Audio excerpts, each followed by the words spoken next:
Why are we fighting? Why are we fighting? Sam, we need an ambulance. I don't know what we're doing. A finales de la década de los 60 se organizó un evento que hermanó a toda la cultura hippie, pero hubo otro que la destruyó. Sangre, violencia y muerte fueron los protagonistas. Hoy hablaremos de Altamont Free Festival, el peor error de los Rolling Stones. Mi nombre es Eduardo Rivas y bienvenidos a un video más por una persona más, un canal sin presupuesto y donde estaremos viendo cómo un concierto sepultó a la cultura hippie. Comenzamos.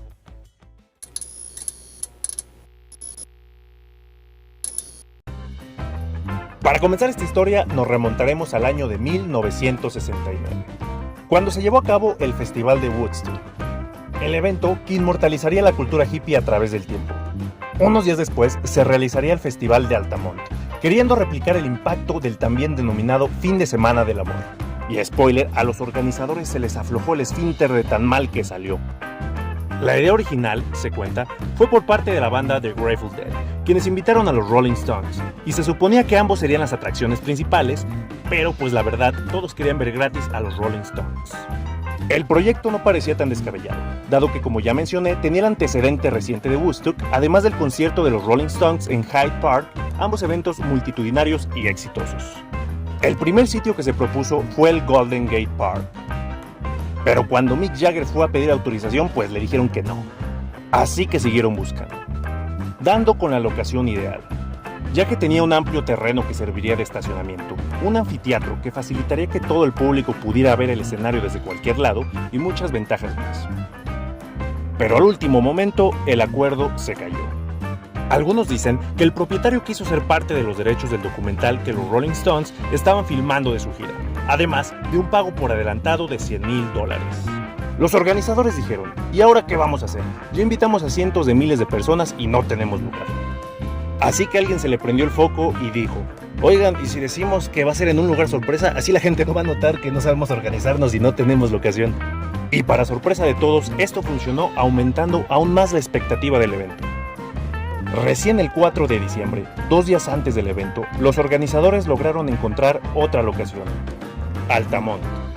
Se hizo el anuncio del evento a pesar de que no estaban preparados y el tiempo era muy corto. Incluso contaron con la ayuda de uno de los jóvenes que contribuyó a organizar el festival de Woodstock.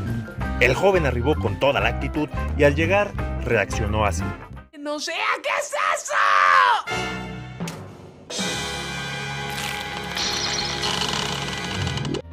Faltaban demasiadas cosas para que algo saliera bien. No estaba terminado el escenario, ni había sonido suficiente para cubrir esa extensión de tierra. Además, nadie había pensado en cómo alimentar a esos cientos de miles de hippies ni cómo harían sus necesidades. Tampoco había lugar para los miles de autos, y carecían de servicios médicos contratados. Aunque pareciera increíble, el festival siguió adelante. El elenco de artistas que tocaría estaba confirmado por Carlos Santana, Flying Burrito Brothers, Jefferson Airplane, Crosby, Stills, Nash & Young, The Grateful Dead y los Rolling Stones. Y al tener este repertorio de bandas, a los organizadores solo les quedaba un cuestionamiento: la seguridad del evento. Así que tenían opción A, ir a una agencia de seguridad privada a contratar personal profesional que cuide el concierto, u opción B, contratar a una banda de motociclistas con un historial conocido de violencia irracional, racismo y machismo. Y aquí les pregunto a ustedes, ¿a quién creen que contrataron? Les doy 3 segundos. 1, 2, 3. Así es, a la banda de motociclistas. Porque no hay nada más rudo en este mundo que un sujeto de barba con chaqueta de cuero en una motocicleta. Y nadie me va a hacer pensar lo contrario. ¿Preparaste de más? Traje una amiga. Y es así como llegan a escena los Hells Angels. Estos se ganaron el trabajo por diversos motivos. Por un lado, eran amigos de los Grateful Dead. Además, ya habían hecho esta tarea en varios conciertos donde se limitaban a que la gente no se acercara a los carros de equipo de música, aunque eran eventos más pequeños y controlados, pero aún así se quedaron con el trabajo. Estos motociclistas se habían hecho amigos de los Grateful Dead gracias a un intermediario, de nombre Ken Kesey, el cual era un típico estereotipo de los años 60, una especie de gurú de las drogas que viajaba en un autobús colorido con todos sus fans, denominados los Merry Prankster. Estos organizaban fiestas interminables y en una de ellas los Merry Pranksters y los Hells Angels pues se hicieron amigos, porque hippies y motociclistas básicamente estaban en contra del sistema. Solo que unos predicaban la paz y el amor y los otros mataban gente, pero aún así se hicieron amigos. Y bueno, son un ejemplo de cómo las fiestas y las drogas te pueden ayudar a conseguir un trabajo con los Rolling Stones. Siempre sigan sus sueños, muchachos. Y llegó el día. El calendario marcaba el 6 de diciembre de 1969. Por el horizonte empezaba a oler a drogas. Los autos repletos de hippies llegaban, quedando varados a varios kilómetros de distancia por el descomunal número de personas. La gente se estacionaba en doble o triple fila en medio de la ruta y caminaba los últimos kilómetros. Hasta parecía buen augurio, ya que así había sucedido en Woodstock. Se respiraba un clima de alegría, esperanza y optimismo. Al final del día la música no importaba demasiado. La idea era compartir en comunidad la experiencia y drogarse. Como este sujeto, solo mírenlo ahí revolcándose como cucaracha entre la gente. El LSD era lo que más abundaba, al punto que muchas personas fueron atendidas por los escasos centros de servicios médicos. Empezando el concierto, muy temprano por la tarde, Santana y su banda subieron al escenario. El guitarrista mexicano se había convertido en toda una sensación gracias a su participación en Woodstock, en donde la reventó e hizo chillar esa guitarra a pesar de estar totalmente drogado en el escenario. Pero el sonido era muy deficiente y el escenario muy bajo y angosto. No era apropiado para un show de estas características. Luego tocaron los Flying Burritos, o Burritos, como quieran decirle. Y en tercer lugar subió Jefferson Airplane, cuyo álbum Surrealistic Pillow ya era considerado toda una obra maestra. Y aquí es donde las cosas se empiezan a poner todavía más turbias. O más bien turbias, porque todavía estaban aquí felices todos. Pero por suerte ya se había bajado Santana y pues no le pasó nada. Como ya mencionamos, el escenario era muy bajo. Estaba a solo 1 metro de altura, separado por unas pequeñas vallas y unos motociclistas borrachos. Es por esto que la gente se amontonaba cerca del escenario. Su poca altura hacía más tentador aproximarse a los artistas. ¡Imbecililo de los rizos! ¡Ay, lo toqué! Jefferson Airplane tocaba tranquilamente y de repente dijeron ¿pero qué está pasando ahí? Y vieron a los motociclistas agarrando a golpes a los fans. Martin Balin, cantante de Jefferson Airplane, se envalentonó y dijo yo voy a detenerlos, todos tranquilos, así que saltó del escenario y trató de separar a los agresores. Un miembro de los Hells Angels le dijo súbete ahora mismo si valoras tu cara. Y Martin dijo no quiero. Acto seguido le soltaron un puñetazo en la cara. ¡Ay, por Dios! ¿Le dijiste cómo te fue? Tú dímelo. Mientras esto pasaba, la banda siguió tocando. Grace Slick decía en el micrófono calma, calma. Y el baterista hacía lo que todos hubiéramos hecho. Empezó a tocar parado para ver el chisme. El guitarrista Paul, cuyo apellido no sé pronunciar, detuvo la ejecución. Y dijo en el micrófono con extrema seriedad lo siguiente.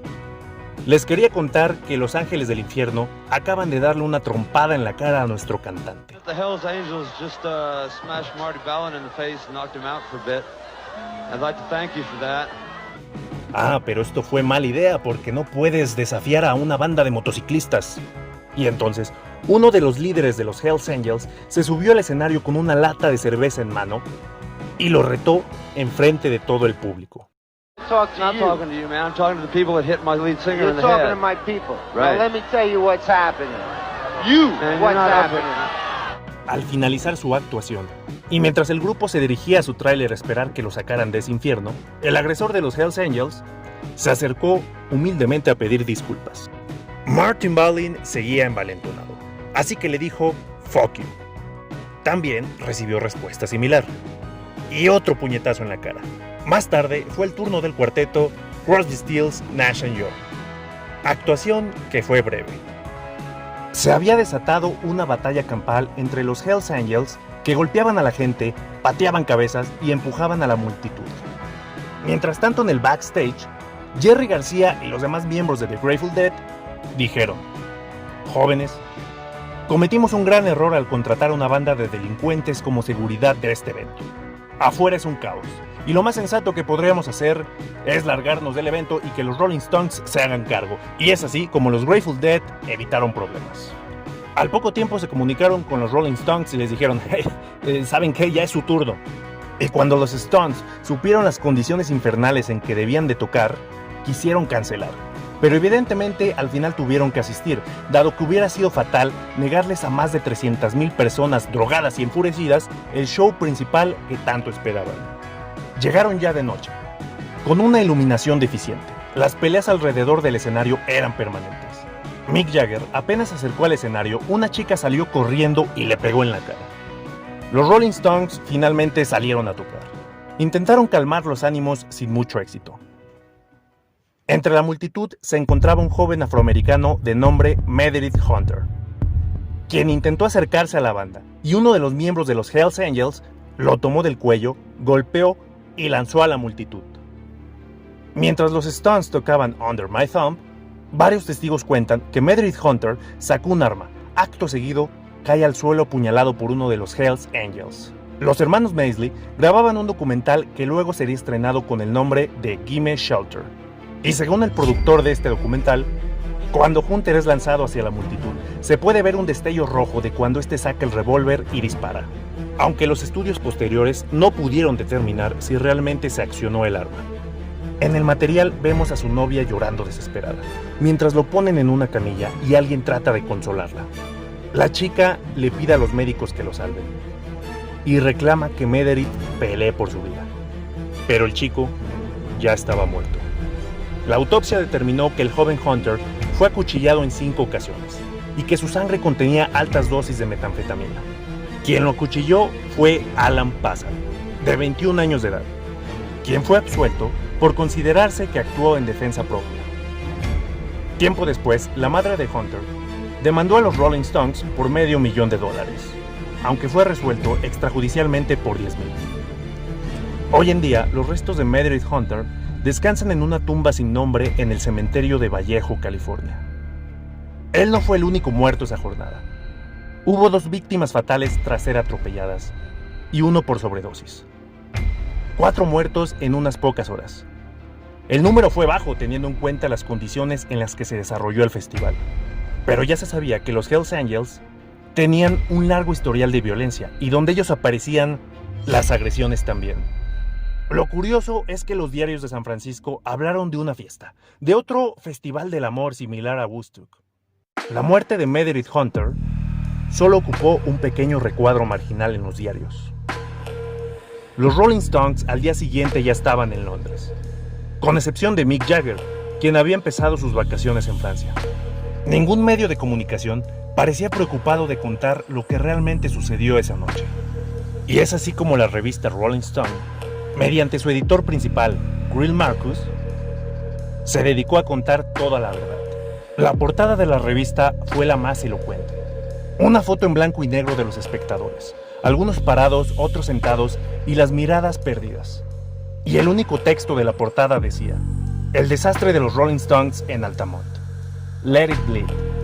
La revista salió un mes después de los hechos, pero fue la que modificó la narrativa del evento.